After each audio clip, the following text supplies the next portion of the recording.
যুক্তরাষ্ট্রের president Donald Trump ইরানের সঙ্গে বর্তমান যুদ্ধবিরতির মেয়াদ বাড়ানোর সম্ভাব্য কাঠামো নিয়ে চূড়ান্ত সিদ্ধান্ত গ্রহণের জন্য শুক্রবার তার শীর্ষস্থানীয় উপদেষ্টা ও কর্মকর্তাদের সঙ্গে গুরুত্বপূর্ণ বৈঠক করেছেন। তবে বৈঠক শেষে পরবর্তী পদক্ষেপ সম্পর্কে কোনো সুনির্দিষ্ট ঘোষণা দেয়া হয়নি। ট্রাম্প সুস্পষ্টভাবে জানিয়েছেন যে ইরানকে অবশ্যই নিশ্চয়তা দিতে হবে যে তারা কখনো পারমাণবিক অস্ত্র বা বোমা তৈরি করবে না। একই সঙ্গে হরমুজ প্রণালীকে আন্তর্জাতিক জাহাজ চলাচলের জন্য পুরোপুরি উন্মুক্ত করে দিতে হবে এবং ওই জলপথে বিছিয়ে রাখা সব মাইন ধ্বংস করে দিতে হবে। হোয়াইট হাউসের সিচুয়েশন রুমে অনুষ্ঠিত এই বৈঠক সাধারণত বড় ধরনের জাতীয় নিরাপত্তা সংকট মোকাবেলায় ব্যবহার করা হয়। ইরান আগে থেকেই জানিয়ে দিয়েছে যে তারা পারমাণবিক কর্মসূচি নিয়ে কোনো আলোচনায় যাবে না। তারা বারবার দাবি করে আসছে যে তাদের পারমাণবিক কর্মসূচি সম্পূর্ণ শান্তিপূর্ণ ও বেসামরিক উদ্দেশ্যে পরিচালিত। মার্কিন কর্মকর্তাদের বরাত দিয়ে জানা গেছে,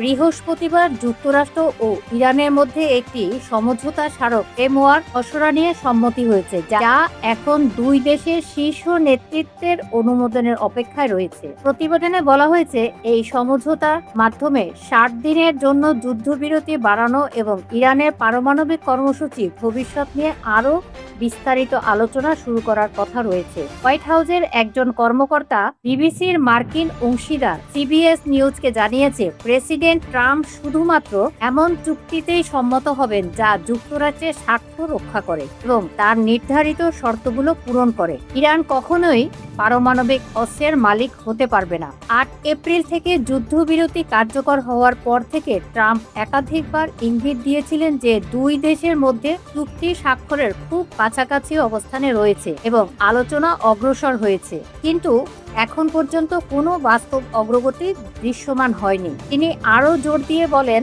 ইরানকে অবশ্যই যুক্তরাষ্ট্রকে তাদের উচ্চ সমৃদ্ধ ইউরেনিয়াম সরিয়ে নেওয়া ও ধ্বংস করার অনুমতি দিতে হবে। ট্রাম্প আরও বলেন, পরবর্তী নির্দেশ না দেওয়া পর্যন্ত কোনো অর্থ লেনদেন অনুমোদন করা হবে না। অন্য কিছু কম গুরুত্বপূর্ণ বিষয় ইতিমধ্যে সম্মতি হয়েছে। পরে হোয়াইট হাউসের এক কর্মকর্তা বিবিসিকে নিশ্চিত করেছেন যে সিচুয়েশন রুমের বৈঠক সমাপ্ত হয়েছে, তবে তিনি আর কোনো বিস্তারিত তথ্য প্রকাশ করেননি। ইরানের ফার্স নিউজ এজেন্সি সূত্রের বরাত দিয়ে জানিয়েছে যে ট্রাম্পের সাম্প্রতিক বক্তব্য সত্য ও মিথ্যার সংমিশ্রণ। সংস্থাটি জানায়, সমঝোতা স্মারকে পারমাণবিক উপাদান ধ্বংস করার কোনো শর্ত ছিল না। এদিকে ইরানের পররাষ্ট্র মন্ত্রণালয়ের মুখপাত্র ইসমাইল বাঘাই রাষ্ট্রীয় টেলিভিশনকে বলেছেন, তাদের প্রধান লক্ষ্য হলো যুদ্ধ বন্ধ করা। পারমাণবিক ইস্যুতে কোনো আলোচনা হচ্ছে না বলেও তিনি উল্লেখ করেন। যুক্তরাষ্ট্র দীর্ঘদিন ধরে ইরানের কাছে দাবি করে আসছে যে তারা উচ্চ সমৃদ্ধ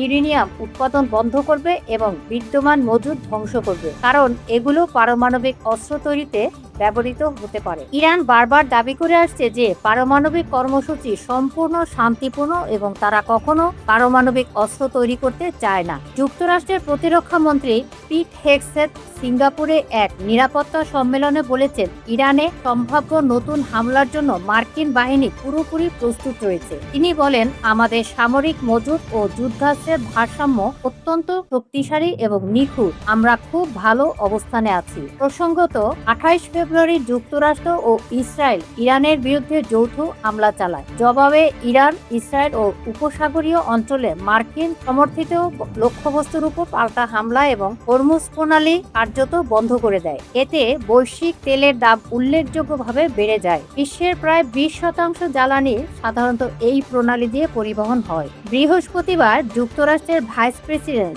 জেডি ভ্যান্স বলেন, আলোচকরা কয়েকটি ভাষাগত বিষয় নিয়ে কাজ করছে, যার মধ্যে ইউরেনিয়াম সমৃদ্ধকরণের প্রশ্নটি অন্যতম। তিনি বলেন, আমরা এখনো চূড়ান্ত পর্যায়ে পৌঁছাইনি, তবে খুব কাছাকাছি রয়েছি এবং আলোচনা চালিয়ে যাচ্ছে। ইরানের প্রধান আলোচক মোহাম্মদ বাঘের গালিবাফ শুক্রবারের আগে বলেছেন, তাদের কোনো নিশ্চয়তা বা কথায় বিশ্বাস নেই, তারা শুধু বাস্তব পদক্ষেপের উপর আস্থা রাখে। তিনি আরও বলেন, অন্য পক্ষ পদক্ষেপ না নিলে আমরাও নেব না। তিনি মন্তব্য করেন, যে কোনো চুক্তির আসল বিজয় হবে সেই পক্ষ যে চুক্তির পরের দিন যুদ্ধের জন্য আরো বেশি প্রস্তুত থাকে। সাম্প্রতিক দিনগুলোতে উভয় পক্ষই একে অপরের বিরুদ্ধে যুদ্ধবিরতি লঙ্ঘনের অভিযোগ তুলেছে। বৃহস্পতিবার ইরানের Islamic Revolutionary Guard Corps IRGC জানায়, তারা কুয়েটে অবস্থিত একটি মার্কিন বিমান ঘাঁটিতে হামলা চালিয়েছে। এটি ছিল বান্দার আব্বাসে আগে মার্কিন হামলার প্রতিক্রিয়া। যুক্তরাষ্ট্রের সেন্ট্রাল কমান্ড সেন্টকম